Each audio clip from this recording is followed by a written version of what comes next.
Hey guys, welcome back to my channel.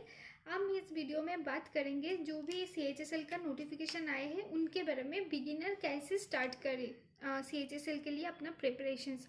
जो भी लोग अंडर ग्रेजुएट है वो भी इस एग्ज़ाम को दे सकते हैं। सिर्फ आपको 12th पास होना पड़ेगा, बस कुछ और एक्स्ट्रा क्वालिफिकेशन डिग्री कुछ भी नहीं चाहिए। और मार्क्स का भी कोई पाबंदी नहीं है। आप सिर्फ 12th पास हो तो ही इस एग्ज़ाम को अटेंड कर सकते हो।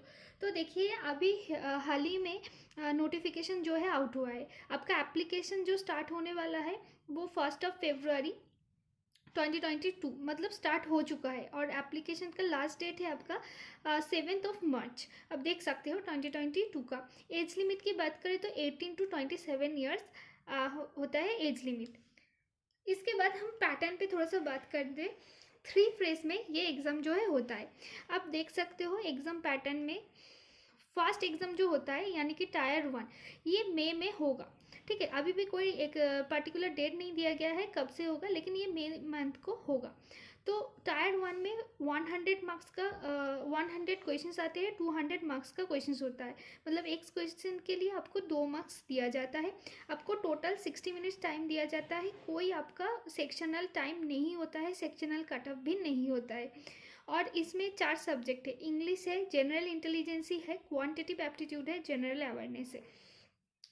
इंग्लिश में आपको 25 क्वेश्चंस दिया जाएगा, जनरल इंटेलिजेंसी में आपको 25 क्वेश्चंस दिया जाएगा, क्वांटिटिव एप्टीट्यूड में आपका 25 क्वेश्चंस दिया जाएगा, जनरल अवेयरनेस पे आपको 25 क्वेश्चंस, टोटल 100। और हर क्वेश्चंस के लिए 2 मार्क्स होता है। तो आप देख सकते हो 200। ठीक है, हो गया। तो अगर आपने इस एग्ज़ाम को क्लियर कर दिया, मैंने लास्ट ईयर इस प्रीलिम्स को क्लियर किए हुए थे और डिस्क्रिप्टिव पेपर मैंने दिया हुआ है जिसका रिजल्ट अभी तक नहीं आया है। और फिर टायर 2 में आपको डिस्क्रिप्टिव दिया जाएगा। डिस्क्रिप्टिव का टेस्ट होगा जिसमें ऐसे और लेटर एप्लीकेशन आपसे पूछा जाएगा। या तो लेटर देगा या फिर एप्लीकेशन राइटिंग देगा, कोई भी एक देगा। और ऐसे आपसे पूछा जाएगा। अब वर्ड लिमिट भी देख सकते हो, मैंने लिख के रखे हैं यहाँ पे 200 to 250 एंड लेटर का वर्ड लिमिट 150 to 200 है। अब स्कोर भी देख सकते, मार्क्स भी देख सकते हो। यहाँ पे टोटल 100 मार्क्स का एग्जाम होता है।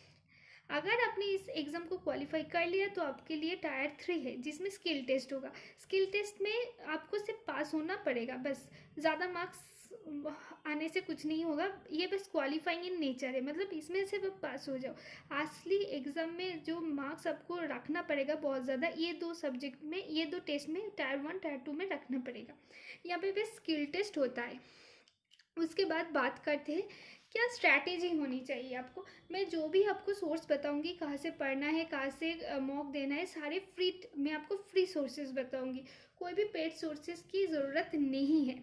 देखिए, सबसे पहले मॉक टेस्ट के लिए आप एक मॉक टेस्ट किसी भी वेबसाइट का परचेस कर सकते हैं, इसमें कोई दिक्कत नहीं है। लेकिन आप देखिए, ये जो जनरल इंटेलिजेंस एंड रीजनिंग होता है, इसमें आपको सीखने वाली कोई बात है नहीं। ये आप अगर मॉक एक लगा दोगे तो आपको पता चल जाएगा क्या आता है। जो भी आता है आपसे हो जाएगा। अगर आपसे नहीं बने तो आप मॉक का सॉल्यूशंस देख लेना। ये बहुत आसान है, बहुत आसान है। कोई भी टीचर को फॉलो करने की आपको ज़रूरत नहीं है।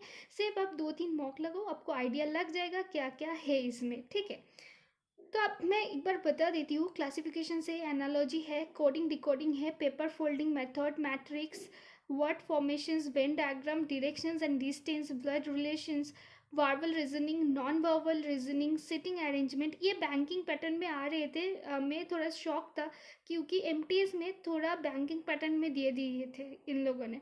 Puzzle series.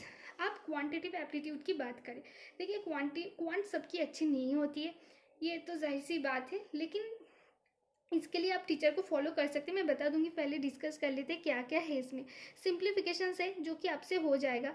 अब फिर अरिथमेटिक की टॉपिक को देख लेते हैं क्या क्या है। इंटरेस्ट है जिसमें सिंपल और कंपाउंड इंटरेस्ट रहेगा। एवरेज है, परसेंटेज है, रेशियो एंड प्रोपोर्शंस है, प्रॉब्लम्स ऑन एज है, स्पीड डिस्टेंस एंड टाइम है, नंबर सीरीज, नंबर सिस्टम्स है, मेंसुरेशन में 2D एंड 3D बोथ है, and time and work, algebra, trigonometry and the geometry. अब बात करते हैं कौन सी टीचर को फॉलो किया जाए।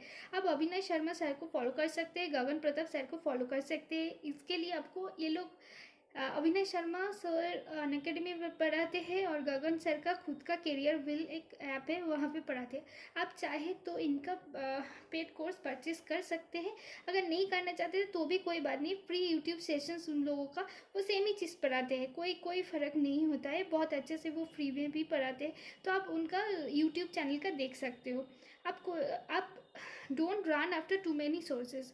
किसी एक टीचर को फॉलो कीजिए, एक ही बार कोई भी क्लास कर लीजिए, उसके बाद आप उसको एक कॉपी में नोट कर लीजिए, फिर वहीं से प्रैक्टिस करें, नहीं तो आपका टाइम वेस्ट हो जाएगा। और फिर आपको क्या करना पड़ेगा, आपने जो कुछ भी सीख लिया यहाँ से, उसके बाद आप मॉक लगाइए। अब मैंने यहाँ पर दो अच्छे गुड सोर्स बता दिया, टेक्स्ट बुक एंड डाटा, यहाँ से आप मॉक दे सकते हो। अब बात करते हैं इंग्लिश की। देखिए, इंग्लिश के लिए मैंने बोला है कि आप इंग्लिश के लिए एसएससी में थोड़ा सा पढ़ना पड़ता है। बैंकिंग के लिए तो आपका रीडिंग कर लो तो हो जाता है, लेकिन एसएससी के लिए थोड़ा बहुत पढ़ना पड़ता है। तो यहाँ पर रीडिंग कम्प्रीहेंशन है, मतलब आरसी है, क्लोज टेस्ट है, स्पेलिंग्स मिस्टेक्स, एक 4 स्पेलिंग दिया जाएगा, बोला जाएगा कि कौन सी स्पेलिंग करेक्ट है या फिर कौन सी स्पेलिंग मिसस्पेल्ड है। ओके, तो फ्रेज एंड इडियम्स ये आपसे प्रीवियस ईयर कर लो तो आपको कॉमन आ जाएगा। वन वर्ड सब्स्टिट्यूट है, सेंटेंस करेक्शंस है, एरर स्पॉटिंग है, फिल इन द ब्लैंक्स है, पैरा जम्बल्स है, active and passive voice changes है, नरेशन चेंज है। ठीक है, ये सब सारी चीज़ करने के लिए आप लूसेंट का जनरल इंग्लिश का बुक जो है वो परचेस कर सकते हैं। और फिर प्रीवियस ईयर के क्वेश्चन सब देखिए, वहाँ से आप रट लीजिए ये phrase and idiom, one word substitute, और फिर मॉक टेस्ट लगाते जाइए, आपसे हो जाएगा। मेरे पास लूसेंट की किताब है, आप देख सकते हो, ये है लूसेंट की किताब। यहाँ पे सब कुछ है, मतलब आपको वन वर्ड भी मिल जाएगा, ऐसे देखिए वन वर्ड भी मिल जाएगा, ऐसे सारे फ्रेजल वर्ब भी मिल जाएगा। तो आप देख सकते हो, ऐसे आपको सब कुछ मिल जाएगा। यहाँ पे इडियम्स वगैरह भी आपको मिल जाएगा। तो आप एक किताब अगर परचेस कर लेते हो तो ये आपके लिए फ़ायदेमंद होगा। ये लूसेंट का किताब है, एसएससी के लिए बहुत ज़्यादा हेल्पफुल रहेगा। जो भी बिगिनर्स है, अगर पता नहीं है इंग्लिश कहाँ से स्टार्ट करें, क्योंकि एसएससी का इंग्लिश बहुत टफ नहीं आते हैं बैंकिंग की तरह, तो आप लूसेंट को फॉलो कर लीजिए, आपका मार्क्स बहुत ज़्यादा इंक्रीज़ करेगा। और मॉक देते रहिए, उससे आपका इंग्लिश जो है इम्प्रूव हो जाएगा।